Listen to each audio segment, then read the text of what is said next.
яг анх би Бачингийн араас гүүж эхлэх үед шүү дээ.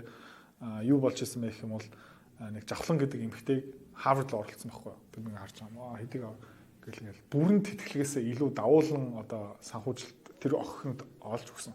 Сургуулийн төлбөр $50,000. Гэснээр Жавхлан маань бараг нэг $68,000 жилийн тэтгэлэг авсан байхгүй юу. Тэг ягаад ийм илүү мөнгө өгöd байгаа юм бэ гэсэн чинь хоолны мөнгө, унааны мөнгө, жилд 2 удаа нисэх юм байна. Өвлийн хувцас, компьютер, байр сав.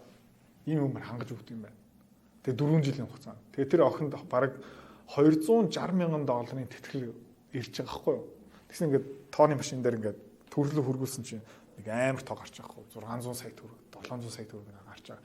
Тэгээ вау ийм амар хөрөнгө бол бараг надаас илүү тэгээ ингээд яг өмнө нь шүү дээ 150 хүүхэд амжилтаа гаргацсан 150 хүүхдээр яг тэр тоо хөргүүлсэн байна шүү дээ. Надаас илүү сайн хөрөнгө оруулалтын зуурчлагч болж таарсан байхгүй.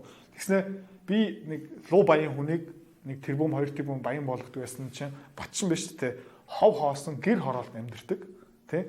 Нэг зовлонгоос дараагийн зовлонгийн хооронд амьдэрдэг хүнийг удам гэр бүлийг биш тий?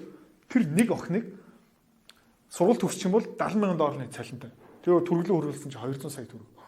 Вау 200 сая төгрөгийн цалин. Тэр биш үү? 200 сая төгрөгийн цалин авахын тулд өнөөдөр биш үү? Хэдийн хэмжээний хадгаламж хэрэгтэй юм бол биш үү? 2 тэрбум төгрөгийн хадгаламж хэрэгтэй. Жилийн 200 сая төгрөгийн орлого авахын тулд. Тэ ингээд тооцсон чи тухайн үед хадгаламж хөө арай өндөр байсан. Тэгсэн хэрнээ тэр охиныг биш үү? Сургуулаа төгсчөө 4 жилийн дараа сургуулаа төгсчих юм бол тэр охины толгоо зүгээр толгоо тэрбум 500-ийн үнэлгээтэй. Тэр ингээд нүтэн дээр наад гай чинь 150 тэрбумд төрүүлсэн байж тээ.